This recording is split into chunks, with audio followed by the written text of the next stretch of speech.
නෑ. ටූර්නමන්ට් එකට සතියක් තියලා කෝචින් කැම්ප් කරන්නේ නෑ. කැමරා ඔන් කරන්න බැරි නම් ඔන්ලයින් ක්ලාස් වලට ජොයින් වෙලා වැඩක් නෑ. නැත්තම් එයි සර් මගේ පුතා ඕල් අයිලන්ඩ් ටූර්නමන්ට් එකකට යන්න ඉන්නේ ඉන්ඩිවිජුවල් ක්ලාසස් ටිකක් කරලවත් ගොඩ දාලා දෙන්න බැරිද කියලා.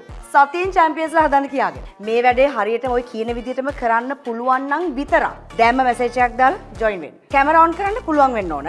අවශ්‍ය වෙලාවට මයික් එක ඔන් කරලා කතා කරන්න වගේම හොඳ ඉන්ටර්නෙට් කනෙක්ෂන් එකක් තියෙන්න ඕන. ඔන්ලයින් ක්ලාසස් කියලා කියන්නේ චෙස් ප්‍රැක්ටිස් කරන්න පුළුවන් ඉතාමත්ම හොඳ ක්‍රමයක්. හැබැයි හරියට කරන්න ඕන. කැමරා මයික් ඕෆ් කරගෙන වීඩියෝ එකක් බලනවා වගේ බලාගෙන හිටියට නම් මේක කරන්න බෑ. ඊළඟට චෙස් ක්‍රීඩාව විතරක් නෙවෙයි ඕනම දෙයක දක්ෂයෙක් වෙන්න නම් කන්සිස්ටන්ට් කියන එක අනිවාර්යයි. ඒ කියන්නේ නිතරම අපි ඒ දේ පුරුදු පුහුණු වෙන්න ඕන. සතියේට එක දවසක් පැයක් දෙකක් කරලා ආයේ ඊළඟ සතියේ ක්ලාස් එකට යන්න නම් බෝඩ් එක අතට ගන්නේ මාස 3-4කට සැරයක් මතක් වුණොත් විතරක් නම් චෙස් ටූර්නමන්ට් එකකට යන්නේ ඕල් අයිලන්ඩ් ප්ලේස් එකක් වගේ ජයග්‍රහණයකට නම් යන්න බෑ. ඒ නිසා දිනපතා පුහුණු වීම කිරීම සහ නිරන්තර තරඟාවලි සහභාගීත්වය අනිවාර්යයි. ඔයාලා කිව්වට දරුවන් දිනපතා තනියෙන් පුහුණු වීම කරන්නේ නෑ. ඒකනේ ගැටලුව. එයාලා තනියෙන් වැඩ නොකරන නිසා තමයි අපේ ඔන්ලයින් ක්ලාසස් සතියේ දින 5 පුරාවටම දිනපතා පැයක් ලෙස නිර්මාණය කරලා තියෙන්නේ. එතකොට හැමදාම එයා අපිත් එක්ක පැයක් පුහුණු වීම කරනවා. හැමෝටම එක උගන්වන්නෙත් නෑ. දරුවගේ මට්ටමට අනුව ලෙවල්ස් තියෙනවා. දරුවව අපි ඒ ගැළපෙන පන්තියට යොමු කරනවා. දැන් අහන්න එපා කෝස් එක කොච්චර කාලයක්ද කියලා. මේ ඔක්කොටම ජොයින් වෙන්න ඕනද? තරඟාවලි වලට යන්නම ඕනද?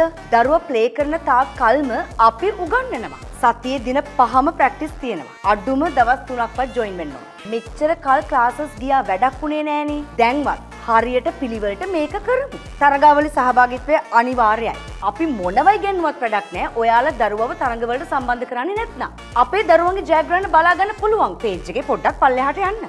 one day tournaments වල ඉඳලා ජාතික ජාත්‍යන්තර මට්ටමේ තරඟ ජයග්‍රහණය කරපු දරුවන් ඔබට බලා ගන්න පුළුවන්. අවුරුද්ද පුරා ඔහේ ඉඳලා ප්‍රධාන තරඟාවලියක් ලං වෙද්දී අහන්න එපා.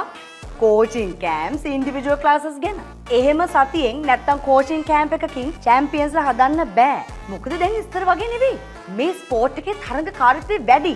මොකද බහුතරයක් දරුවෝ ඉන්නවා ලස්සනට පිළිවෙලට දිනපතාම පුහුණු වීම කරන. නිතරම තරඟාවලි වලට යන. ඉතින් එහෙම අයත් එක්ක ෆයිට් කරන්න කෝචින් කැම්ප් එකකින් පුළුවන් වෙයිද? කරනවා නම් දැම්ම පටන් අරන් හරියට මේ වැඩේ කරමු. නිදහසට කරුණු වැඩක් නෑ. ඒ වෙලාවට ජොයින් වෙන්න බෑ. 6:30 වෙද්දි බබා නිදියනවා. එදාට ටූර්නමන්ට් එකට එක්කන් යන්න කෙනෙක් නෑ වගේ හේතු ඇත්තටම වැඩක් නෑ. ඒව හොඳයි ඔයාලට හිත හදාගන්න. ජයග්‍රාහකෙක් නිර්මාණය කරන්න නම් ඔයාලට උනන්දුව තියෙන්න ඕන. ඌමනාව තියෙන්න ඕන. අපි මේක කොහොම හරි කරමු කියලා. අපිට ඌමනාව තියෙනවා අපේ වැඩේ හරියට කරලා අපේ දරුවෝ හැමෝම ජයග්‍රාහකයෝ කරන්න. එතකොට අපි ආයතනයක් විදිහට දිනු වෙන්නේ.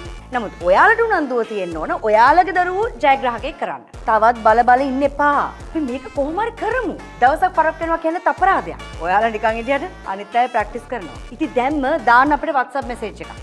Let's do this together. We are team DNL.